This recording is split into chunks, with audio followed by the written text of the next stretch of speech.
আমরা একটা ক্ল্যারিফিকেশন চাইব প্রথমে। তার কারণ যে যারা এখন চাকরি করছেন, ভালো করে শুনুন, এইটা আমরা ক্ল্যারিফিকেশন চাইব কোর্টের কাছে ফার্স্ট, যে তারা আজকে কি করবেন।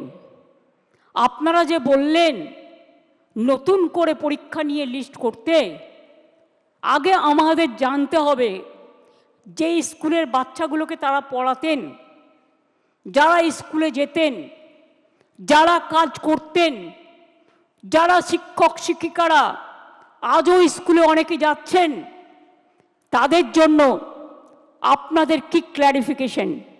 স্কুল কে চালাবে? কাজগুলো কে চালাবে? না খেয়ে মানুষ মেরে দেবার অধিকার তো আমারও নেই, আপনারও নেই, কারোরই নেই। তাই এইটার ব্যাপারে আমার অনুরোধ, যারা চাকরি দিতে পারবেন না তারা যেন চাকরি কেড়ে না নেন, এটা নিশ্চিন্ত করবার জন্য যা করার এডুকেশন ডিপার্টমেন্ট করবে।